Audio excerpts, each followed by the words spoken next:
네, 아까 속보도 있었고요. 오늘 주요 뉴스들 법리적인 쟁점들을 한번 다뤄보겠습니다. 네, 최상병 수사 외압 의혹 핵심 인물로 주 호주 대사로 내정된 뒤 출국해 논란이 있는 이종섭 전 국방부 장관 사안부터 들여다보겠습니다. 손정혜 변호사 나와 있습니다. 어서 오십시오.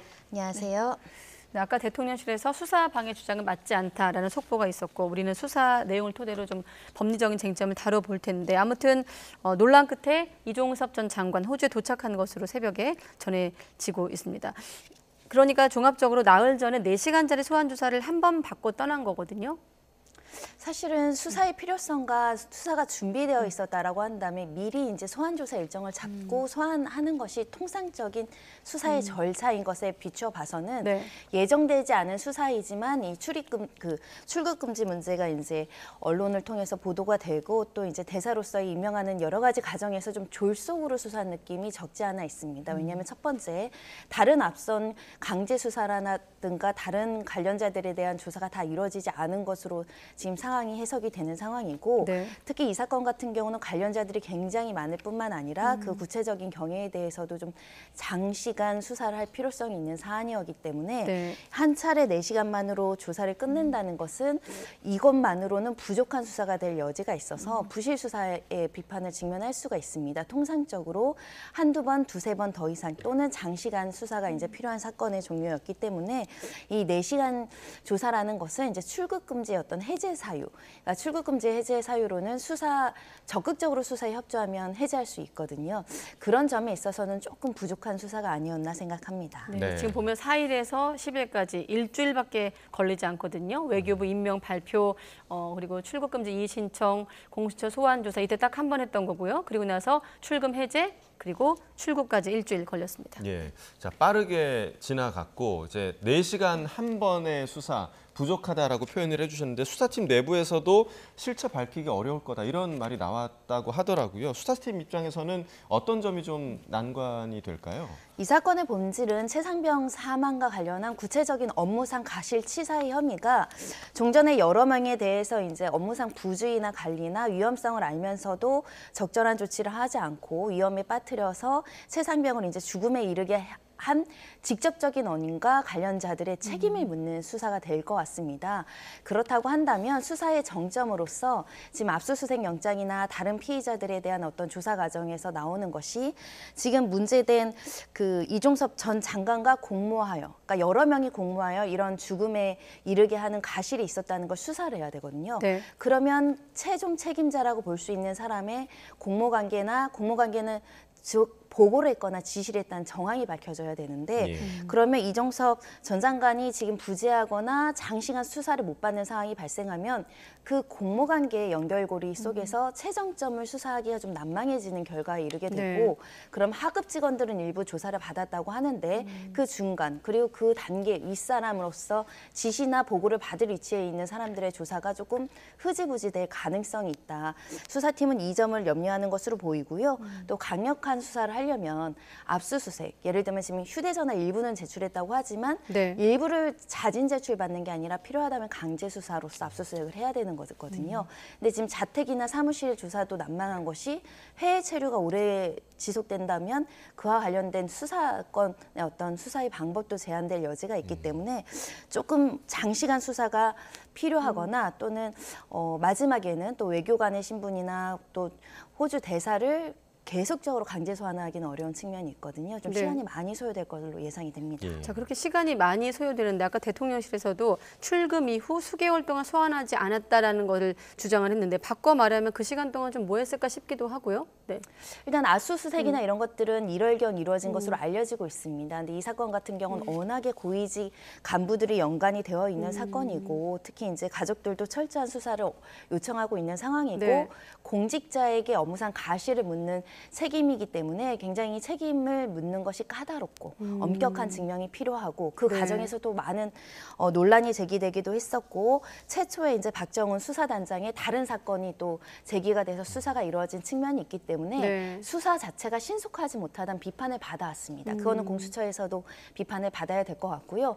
하지만 공수처가 이제는 수사라도 하려고 했는데 핵심 피의자가 회의에 있으면 또 고위공직자로 승진한 상황이면 네. 더 수사의 어떤 어떤 동기를 부여하기가 어려운 측면이 아닐까라는 생각이 들어서요. 네. 그러니까 수사를 빨리 해서 종결을 해서 무혐의다라고 한다면 사실 호주 대사 임명도 비판받지 않았을 것이고 이 수사 방해라는 비판도 없었겠지만 수사도 진척이 안 되는 상황에서 주요 피의자들이 나간다고 하는 것은 수사팀에서도 좀 안타까운 면이 있지만 특히 최상병의 죽음을 안타까운 사람들, 그 가족들은 왜 수사가 안 되고 이 과정에서 또 출국을 하느냐라고 비판할 수 있을 것 같습니다. 네, 이 수사가 신속하지 못하다는 비판을 받았는데 요 일주일간은 굉장히 신속하게 진행이 됐거든요.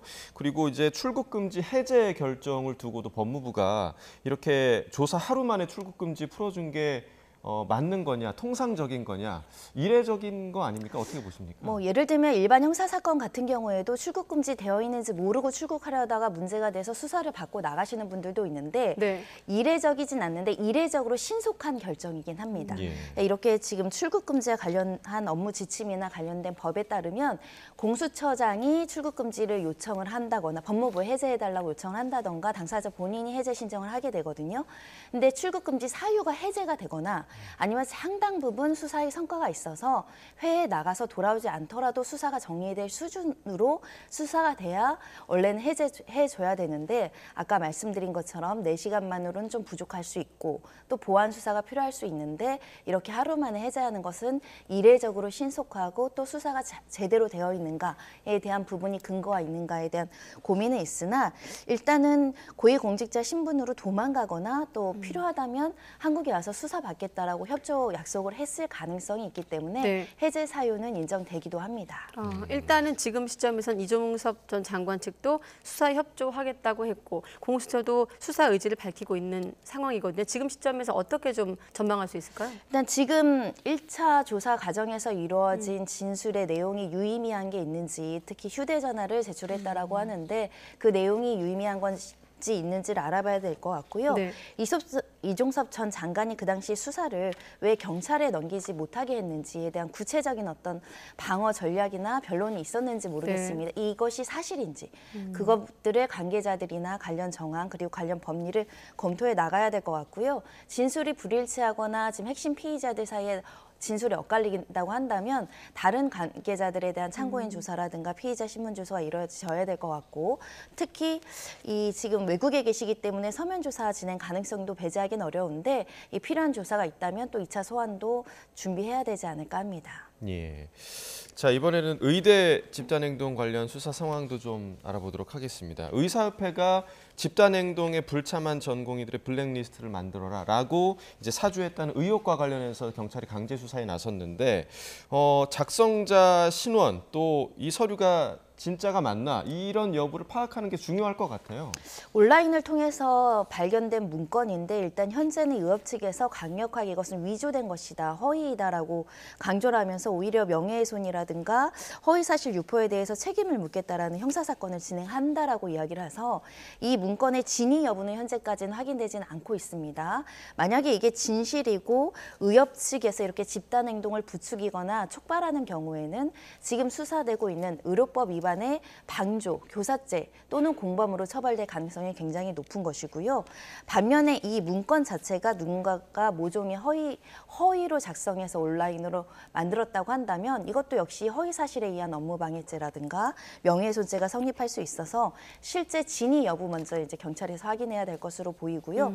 특히 만약에 진위 여부에 따라서 피의자가 달라질 수 있는 사건이기 때문에 좀 지켜봐야 되는데 결국은 이렇게 의협이라는 단체 자체가 전공이나 교수들에게 이렇게 집단행동을 부추기느냐 아니면 부추기는 걸 나아가서 참여하지 않는 사람에 대해서 불이익을 준다고 지금 불이익을 공지한 것과 마찬가지거든요. 그런 경우에는 오히려 집단행동과 관련해서 형사책임 받을 가능성이 굉장히 높아지는 것입니다. 그래서 조금 추이를 지켜볼 필요가 있지 않을까 생각이 들고요. 과거에 의학 분업 사태 때도 이런 일이 비슷하게 있었거든요. 그때도 이렇게 집단행동을 지침을 마련해서 지시하거나 그리고 동렬한 경우에는 업무방해죄로 처벌했고 특히 면허 취소도 한 전례가 있습니다. 그래서 그 일련의 과정에서 발생한 사건이지 않나 싶습니다. 최근에 또 의사 면허 다시 받기 재발급받기 까다로워졌다는 기사도 있었는데 같은 맥락인 것 같고 이렇게 되면 결국 이제 가짜 문서인지 아닌지가 좀 관건이 될 텐데 만약에 일단 의협에선 짜깁기 한 거라고 가짜다 이렇게 반발하고 있거든요. 조작이라면 어떻게 되는 걸까요? 조작이라고 한다면 이걸 조작한 사람이 사실은 처벌을 받아야 되겠죠. 그래서 어떤 피해자가 목적인지는 달라진다는 거군요. 네, 모르겠지만 일단 사문서 위조로 처벌받을 가능성이 있고요. 의협 단체에 대한 명예훼손이 성립하는지 여부는 법률적으로 좀 검토를 해봐야 되겠지만 현재 명예훼손으로 고소를 한다라는 것이고 특히 허위로 위계로서 이제 업무를 방해했다라는 제명이 적시될 수 있기 때문에 어떤 사람들이 의협의 명예를 훼손할 목적으로 허위 직인까지 찍어서 저런 문건을 만들었다고 한다면 업무방해와 명예훼손죄로 처벌 가능합니다. 네. 자, 이제 다른 수사 상황도 좀 보겠습니다. 그러니까 전공의들이 병원 떠나는 그 초반에 병원 떠나기 전에 자료 삭제해라라는 지침을 올렸던 현직 의사도 경찰 소환을 받았다고 하죠. 업무방해 혐의 입증이 쉬울까요? 어떻게 보세요? 일단 현직 서울에 있는 의사라고 알려지고 있고요. 주택에 대한 압수수색도 실시됐다라고 하고 본인이 이거 작성한 것도 사실이다. 예. 다만 범행 동기에 대해서는 좀 불분명하게 진술하고 있다라고 합니다. 이 사건과 관련해서는 이 현직 서울 의사가 개인적인 동기로 이런 것들을 올리고 지시를 했는지 여부가 굉장히 중요할 것 같고요. 만약에 그것이 아니라 집단 행동을 집단적으로 어떤 모종의 계획하에 이런 글을 올렸다고 한다면 아까 말씀드린 것처럼 의협의 지금 5명 간부들이 조사를 받고 있거든요. 그 행동의 일환으로 교사나 방조 또는 이 증거인멸의 어떤 교사가 될 수 있기 때문에 범행의 동기들을 이제 찾고 또 연결고리가 있는지 찾아보는 상황이라고 보시면 될 것 같습니다. 네, 자, 큰 틀에서 지금 의료 공백 사태 4주째 접어든 상황에서 지도부에 대한 어떤 수사에도 속도가 붙고 있습니다. 내일 비대위원장을 소환 조사할 예정인데 협회는 여전히 이번 집단 행동은 자발적이다라면서 반발하고 있거든요. 전공의들의 집단 행동을 말하는 거겠죠? 네. 자발적인 집단 행동이라고는 이제 서로 주장이 엇갈리는 부분이 있겠지만 예를 들면 전공의들이 그런 결정을 하는데 의협의 간부들이나 의사 단체들이 심리적으로 범행 결의를 확고하게 하거나 또는 부추긴 경우에는 방조죄로 처벌이 가능합니다. 과거에는 행동 지침을 만들어서 집단적으로 휴진을 한다거나 업무를 들어오지 않게 한다던가 어떤 가이드라인을 줬을 때는 이것을 교사로 처벌한 예가 있었고요. 실형은 아니더라도 집행유예까지 이제 선고가 했던 전례가 있어서 자발적 결정에 의협 지도부가 관여했는가 안 했는가, 관여를 어떤 방식으로 했는지에 따라서 법령이 적용하는 법령이 달라질 수 있는 상황이고 현재로서는 경찰에서는 이 전공의들에 대한 어떤 업무 개시 명령을 위반하도록 의협이 적정하게 가이드라인을 주고 또 심리적으로 범행을 유지하도록 강화시켰다 이렇게 보고 있기 때문에 향후 앞으로 수사는 계속될 것으로 보이고 관련된 문건이 존재하느냐, 이메일 지시가 있었느냐, 또는 SNS를 통해서 소통을 했느냐, 또는 이 지도부의 어떤 생각이나 이런 지지나 뭐 법률적인 지지 뭐 이런 것들을 서로 모종의 방법으로 논의를 했는가 이게 핵심적인 관건이 될 것 같습니다. 아무튼 강대강 대치 국면이기 때문에 이 국면이 길어진다면 법적인 어떤 논란도 길어지고 넓어질 것으로 보입니다. 네, 손정혜 변호사와 함께했습니다. 수고했습니다.